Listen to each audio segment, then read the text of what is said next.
본격 성지순례 기대방송 완터치 3K쇼 뉴스 예언해줌. V를 보면 VIP가 아닌 방탄소년단 B를 떠올리는 사람들을 VIP로 모시고 싶은 그런 청춘의 방송 야호! 오늘의 주제로 들어갑니다. 론 특집. 돈 빌려준다는 얘기 아니고요. 재보선이 2달 앞으로 다가왔습니다. 선거를 앞두고 있는 이번 설날 밥상에 오를 론은 과연 무엇일까요? 4년차 정부의 옐로카드를 들어야 한다는 심판론일까요? 주인공은 나야 내가 되어야 하는 단일화론일까요? 저 푸른 초원위에 그림 같은 아파트를 짓자는 개발론일까요? 알아서 탁탁탁 예언을 해주는 두 분 모시겠습니다. 정치평론계의 AI 시사 천재지변 김민아, 지역정치 유경험자 뉴스 절대고수 김수민, 그리고 낙선자 투표 전문가 저 김한까지 3K가 모여 대예언을 해보겠습니다. 오늘 저의 컨셉은 송강호입니다. 사내에서는 예언해줌이 곧 공도포차를 앞질 거다. 본인이 하고 다니는 얘기 아니에요? 근데 제가 주로 하고 다니고 있습니다. 아니 저는 궁금하고 의아한 것이 아직도 공덕포차를 못 앞질렀나요? 누구 책임이에요 그거? 안 되는 건 다 제작진 책임이에요. 나는 시키는 대로 하는 거예요. 잘 되면 내 탓이고. 왜 자꾸 상을 받아요? 왜? 대상자에 대한 예우를 부탁드리겠습니다. 와, 오늘의 주제 론입니다. 어떤 론이 먹힐 거라고 보십니까? 저는 카드론이 카드론으로 기본소득, 심판론, 단일화론, 개발론 이렇게 세 가지인데 심판론과 그 짝을 이루는 지지론, 정권에 대한 찬성 반대, 지지 심판 이렇게 갈 거라고 봅니다. 김민하 평론가님은 딴 거 선택해야 되잖아요. 개발론으로 가겠습니다. 개발론.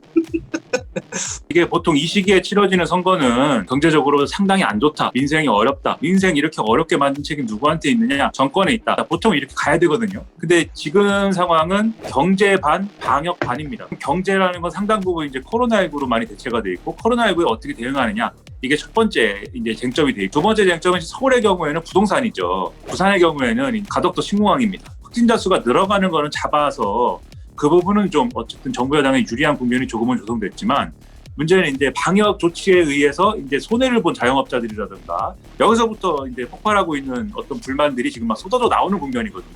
이게 또 정권 반대에 이제 힘을 싣는 이제 분위기가 될 수 있어서 이런 것들을 어떻게 활용하느냐 이게 이제 쟁점이겠죠. 결론적으로 김민하 평론가는 심판론이 먹힌다? 아니죠. 이제는 개발이다. 심판보다 개발이다! 김수민 평론가님은 심판론이 먹힌다? 시기상 그럴 수밖에 없는 게 있죠. 정부 후반에 와 있는 것이고 그리고 결정적인 게 작년 총선에서 민주당이 압승을 해버렸어요. 그때 민주당의 압승을 결정지어준 것은 무당층입니다.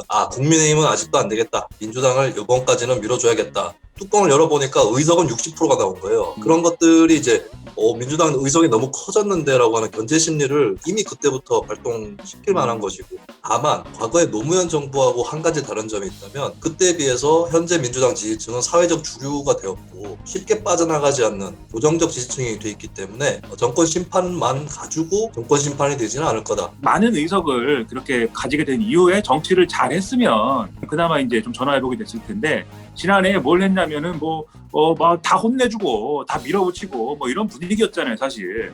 그 정치가 사실은 불러올 사실은 뭐 부정적인 영향에서 또 벗어날 수가 없는 게 지금의 어떤 조건이죠. 무소속으로 출마한 금태섭 후보 같은 경우에는 민주당은 싫지만 국민의힘은 찍을 수 없는 사람들을 내가 모으겠다. 이 파괴력 있을 거라고 봅니까? 성이 금시기 때문에 네. 금은 이제 반짝이는 금이고 이제 상당히 가격이 높습니다. 사실은 선거라는 게 그렇습니다. 저 사람을 뽑았을 때 나한테 좋은 게 뭐냐 뭐 이런 게 좀 있어야 되는데 금태섭 전 의원이 계속 하는 얘기는 나는 민주당에서 박해를 받았다 뭐 이거 하나밖에 없는 거잖아요, 사실.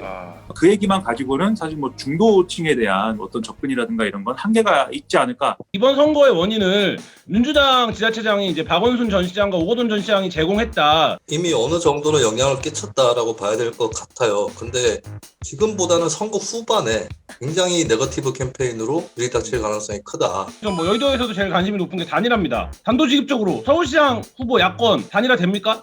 됩니다. 대답을 먼저 해야 돼. 그러니까 저는 안 된다고 봅니다. 그럼 뭐 어떻게 해? 한 사람은 된다고 그러고 한 사람은 안 된다고 하셔도 그러면 돼요. 누구 따라가는 것 같잖아요, 제가. 단일화 된 다음 불복한다. 파토난다. 예, 사퇴하기로 합의해놓고 사퇴 안 한다. 3자 대결 구도에서 국민의힘 후보가 2위를 안철수 후보가 3위로 내려앉고 국민의힘 입장에서는 경쟁력이 우리한테 더 있는데 너 우리 후보로 다니라야 안철수 후보가 그러면 또 철수하는 모양새가 돼야 되니까 사퇴하는 거 아닙니까? 2012년 대선이랑 비슷하게 흘러갈 수 있는 게 3자 구도에서는 국민의힘 후보가 2위인데 1대1로 붙여봤더니 안철수 후보는 상대를 이기는 것으로 나온다. 대신에 국민의힘 후보는 못 이기는 걸로 나온다. 이렇게 되면은 여론조사를 어떤 방식으로 해서 단일화할 거냐, 이걸로 굉장히 큰 논란과 험악한 싸움이 벌어질 것 같아요. 근데 그 싸움이 심하면 단일화 효과는 물론 낮아지겠지만 어쨌든 단일화는 되는 방향으로 갈 거고, 안철수 후보는 저는 국민의힘 후보에 대한 우위를 점하지 못하면 집에 갈 거라고 봐요. 그런 각오는 하고 나왔을 거라고 봐요. 단일화가 안 되는 유일한 시나리오가 뭐냐면, 시간은 안철수 대표 편이 아니거든요. 사실 시간이 지나면 지날수록 안철수 대표의 후보로서의 가치는 낮아질 수밖에 없는 국면이 이제 올 것인데, 국민의힘 후보가 더 앞서는 어떤 결과가 나올 게 뻔한 단일화, 이 단일화를 안철수 대표가 받아들일 거냐 말 거냐의 문제, 이것을 안 받아들인다고 할 때가 사실은 유일하게 단일화가 안 되는 시나리오죠. 그런데 나름대로 이번에 승부수를 걸겠다는 의지를 계속 밝혀온 것이기 때문에, 불리할 때는 아니 불리하니까 나는 안 할게 이렇게 얘기를 하면 더 이상 이제 미래는 어차피 없는 거죠, 안철수 대표도. 그러니까 차라리 이럴 때는 대의에 승복하는 모습을 보여서 국민의힘 후보로 단일화를 해주고, 그 다음에 대선에서 다시 그러면 대선에 다시 나가는 방법을 뭐 찾든지, 그거를 노릴 가능성이 더 높겠죠. 하지만 단일화가 된 다음에 파기가 될 것입니다. 어쨌든지 간에. 제가 구체적인 예언을 하나 하겠습니다. 데드라인에 임박을 할 경우에 안철수가 던질 카드에 대해서 제가 미리 예언을 하겠습니다. 안철수가 노회찬 벤치마킹을 할 것입니다. 고 노회찬 의원이 과거에 동작의 재보궐선거 나왔을 때 단일화 협상이 교착이 되니까 협상이 안 되면 내가 사퇴하겠다라고, 안철수 대표가 그것을 따라할 가능성이 이번에 저는 굉장히 높다고 봅니다. 협상이 끝끝내 안 되면 자기는 밀려서 사퇴한 게 아니라 헌신하고 양보하고 희생하면서 사퇴한 것이고, 그렇게 협상을 몰고 간 상대방은 이기적이고 탐욕적인 사람이 되는 것이죠. 안철수 대표가 여태까지 그렇게 세련된 정치를 한 적이 한 번도 없는 것 같은데. 지면은 이제 서로 싸워야 됩니다. 너 때문에 졌느니, 아니다, 왜 그거 판을 네가 깨가지고, 이러면서 싸우기 시작하고, 그 결과 대선도 어려워질 수가 있기 때문에 사실은 그 전략을 쓰려면 상당한 배짱과 어떤 배수해진 이런 게 필요한 어떤 전략이에요. 그러면 이 단일화론 관련해서 마지막 질문. 집에 가야 돼요 빨리? 왜 그래요? 아니, 세 번째 얘기가 있어서 단일화만 되면 야권이 무조건 이깁니까? 국민의힘 후보로 단일화가 되면 민주당이 이긴다. 안철수로 단일화되면 안철수가 이긴다? 그건 아니고요. 안철수로 되면 모른다. 김민하 평론가님은? 반대로 얘기해야 되니까, 국민의힘하고 여당이 붙으면 국민의힘이 이기고, 여당과 안철수가 붙으면 안철수가 집니다. 저는 민주당이 이긴다고 봅니다. 무조건. 그러니까 어느 경우예요? 어느 경우? 네? 무조건? 어떤 경우에도. 그럼 바꿀게요. 그럼 민주당이 이깁니다. 그러면 이게 민주당이. 김한 기자가 민주당 지지층한테 칭찬받으려고 저러는 거예요. 그래요? 그러면 어떤 경우든 국민의힘이 이깁니다. 그러면. 진보의 배신자. 이거는 예측입니다. 참고로 여러분. 자, 마지막 개발론입니다. 지금 뭐 난리도 아니에요. 뭐 가장 참신했던 개발론이 있으면 하나랑 가장 말도 안 된다. 가장 참신한 개발은 역시 21인 것 같습니다. 그 네. 21개로 쪼갠 하나의 구역 내에서 21분 안에 모든 거를 접근 가능하게 만들겠다. 근데 그렇게 하려면은 서울 전체를 다 공사판으로 만들어야 됩니다. 이거는 엄청난 공사가 되는 것이고, 실망한 개발 얘기는 역시 한일 해저 터널이죠. 태권브이도 아니고 뭐 어떻게 하자는 겁니까 이걸. 네. 저는 김민하 평론가와 반대로 하겠습니다. 네. 너무 참신해요. 박장 대소가 터지는군요. 한일해저 터널은 한일 관계가 굉장히 나쁘잖아요. 그렇죠. 이런 상황에서 그런 얘기를 하는 것이 어쨌든 참신하다. 네, 좋다는 뜻이 아닙니다. 참신하다는 참신하다. 뜻이고요. 컴팩트 도시인가요? 컴팩트 21. 그거는 다른 후보 공약을 좀 차용한 것으로 제가 알고 있어요. 그러니까 15가 먼저 있었죠. 15. 그런 식으로 권역을 나누는 게 맞느냐. 오히려 여러 권역들 간의 기능도 조금 전담해서 분담을 하고 그것들을 연결하는 게 더 바람직하지, 그냥 무작정 21분 안에 출퇴근하고 살 수 있는 게 맞는 거냐. 지방 분권론의 연장에 있는 것 같다. 김수인 평론가님이 한때 이제 영남 정치의 길이나 기린이에요? 기린? 목이 길어 슬픈 기린이요? 이 네. 부산의 미래는 어떻게 되는 겁니까? 부산이 힘들어서 그런 얘기가 나온다고 보거든요. 이게 한국 제2의 도시라고 하는데 특히 부산, 대구, 광주 이런 쪽의 박탈감도 굉장히 심한 그런 상태거든요. 어떤 호황이라든가 이런 것들하고 너무 멀어져 있기 때문에 뭐라도 해야 된다라는 그런 생각이 강해질 수밖에 없는 거고, 부산 쪽에서는 아직까지도 우리는 더 개발해야 된다.